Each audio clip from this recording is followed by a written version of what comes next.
You never feel good unless you're in your full power. And what is your full power? Your full power is utter clarity. Your full power is vitality and well-being. Your full power is love flowing through you. Your full power is that attitude or feeling of appreciation. Your full power is what you're looking for everywhere you go. But for most of you who are human, your beasts have it figured out better than you do. Most of you who in your humanness are really looking for circumstances to exist or perform or behave in a way that your mere observation of them puts you into alignment with who you are. It's sort of like saying, all right, world, I'm weak. I do not have the power of faith. I do not have the power to feel something before it manifests. So I need the manifestation first, and then I'll have a knee-jerk reaction to it. So I'm going to petition my government. I'm going to harass my mate. I'm going to instruct my children, and I'm going to demand from my friends that they behave in accordance with what I need to feel good so that I can live happily ever after. And we say, how's that working out? Well, we need more laws. We need tougher rules. We need more enforcers. We need more information. We need more cooperation. We need more people to be aware of what I need in order for me to feel good, and then I need the means with which to make them do it. And we say again, how's that working out? Working out with your kids? Not so much. When they were little and weak, maybe. Working out with your mate? Not so much. Working out with your government? Weather cooperating? In other words, those manifestations that you sometimes think that you need to behave so that you can then observe them and feel better. Now, don't get us wrong. We know that it's lovely to look around the variety and to tune yourself to the best of it, because the more you're looking for the positive aspects of what surrounds you, the better you feel. But there is something else that you can do that almost none of you are doing. Religions have talked about it from the beginning of conversation as they talk about what faith is. And what faith is vortex work. What faith is having the ability to focus in a way that aligns you with your power, that aligns you with your clarity, that aligns you with your love, that aligns you with your well-being, that aligns you with that good feeling, that aligns you, having the ability to focus in a way that aligns you with all that is good without having the right now evidence that makes that easy to do. That's what faith is. Faith is belief in who you really are, knowledge of the laws of the universe, an understanding of law of attraction, and the belief that with time and with focus that you can bring yourself into vibrational alignment with anything and everything that you desire. And when you do, the absence of resistance will then allow the manifestation to follow. Faith in the unseen means that wanted is certain. If your emotion is hinging on what you're currently observing, and what you're currently observing is absent of the money you want, absent of the clarity you want, absent of the relationship you want, absent of the bodily conditions you want, absent of anything you want, and this absent awareness is what you are giving your undivided attention to, then you're not practicing faith, and you're certainly not doing vortex work. You're letting what is dictate how you feel. And that's why you and almost everybody else you know feels a need to control the circumstances, to control other people. And again, we ask, how's that working out? You will begin to resonate with the vibration of the source within you to the degree that you will, for the time that you're focused here with us, hold the knowing that your source holds. And when that happens to you, all things that you desire not only feel possible, but are possible. Because the only thing that gets in the way between you and something you want is a vibrational pattern, a habit of thought. That's what beliefs are. Chronic thinking that disallows the manifestation. So what is a manifestation?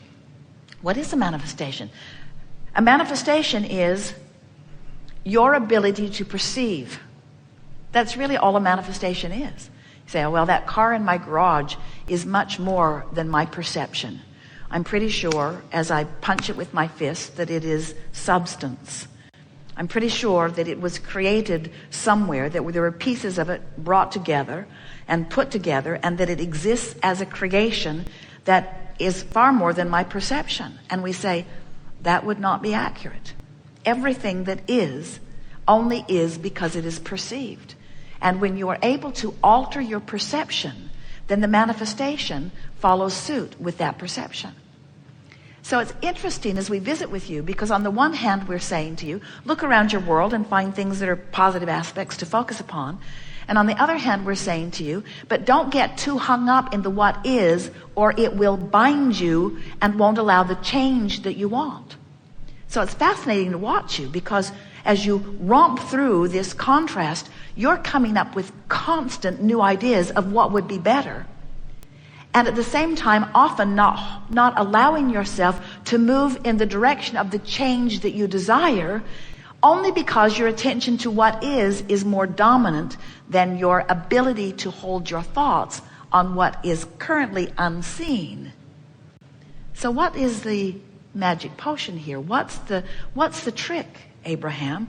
How do I observe reality just enough to foster more, but how do I not observe it so much that I lock myself in to an unchanging world? And we say, well, don't worry about locking yourself into an unchanging world, because there are new ones coming in whose perceptions are entirely different. In other words, every new perceiver that comes in perceives the world differently and sort of waters down the mix of reality that you all have going on. That's what you call generation gap. We call it the wonderful influx of new perspective. But we want you to understand that you don't have to wait to be born again, or you don't have to wait to hang around with some new kid who just got here, although it would be good for you to hang around with some new kid who just got here and listen to his worldview as you try to convince him how troublesome the world is, and he tries to convince you that no, it isn't. You don't have to wait around for your new worldview as you are born again. You don't have to wait around for someone else to spend enough time with you that they convince you that life really is better than you have been recently allowing yourself to believe that it is, because you have a perspective of your inner being that is available to you right here, right now, if you will tune yourself to the resonance of it, you see. And that really is what we want to talk about in the hours that we are together. We want to talk about what we've been calling for years the art of allowing. The art of allowing your full view. Art of allowing your full power. Art of allowing your emotion to improve before the manifestation gives you the justification for it. That's what deliberate creation is at its best. It's finding the feeling place before your neighbors can witness it. It's finding the feeling place before the evidence is there to support it. It's finding the feeling place and understanding that the feeling place is the evidence that you've been looking for. That the feeling place or the emotion is the manifestation that you've been looking for. Because if you've been listening to us for a while, you've heard us say, it may be our most frequent comment, that everything that everyone wants, no matter what it is, whether it's a pile of money or a material object or a relationship or an improved body condition or the building of an empire or a business environment, no matter what it is that anyone ever has or ever will think that they want or want in any moment in time, the reason they want it is because they believe they will feel better in the having of it. And when you show yourself that you have the ability to feel better, that what the manifestation, the ultimate manifestation is that you're looking for. And isn't that what we just said? I want that car because it makes me feel better. It makes me feel more secure. It makes me feel more prosperous. It makes me feel more appreciated by my family or by my neighbors. It makes me feel. I want to go to that party because I think I will have fun. Or I want to read this book because I think it will interest me. Or I want to meet this person because I think I would enjoy it. Every single thing that you have ever wanted or ever will want is because you are looking for the ultimate manifestation at the end of that rainbow, which is the emotional response to it.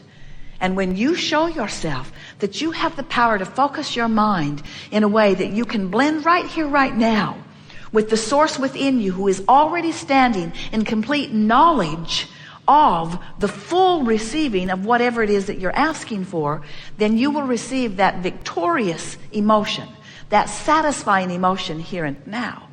And you will have achieved the ultimate manifestation. Now, sometimes you say, in fact, some of you are even thinking right now, don't like that so much. Because what I think Abraham's trying to get me to do is ignore the things that are absent in my life and feel good about them anyway. We say, yes, that's exactly what we are encouraging you to do. And you say, so the new car isn't in my garage, but I'm happy anyway. I don't like that so much, Abraham.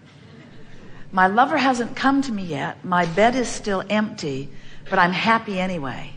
There's something really screwy about this philosophy. I don't want to be happy without my car. I don't want to be happy without my money. I don't want to be happy without my lover. I don't want to be happy. I want to be happy because of all of those things. And we say, no, you don't. You want to be happy. And if you will stop attaching the why you're happy to the things that you think you need to manifest before you can be happy, and just discover that you can focus yourself into happy anyway, then, we almost don't want to give this to you because it's like giving you what you want. Then the manifestation must come. Then the manifestation must come. And you say, I knew it. I knew it was about the manifestation. And we say, here you are in your physical bodies. Of course it's about manifestation.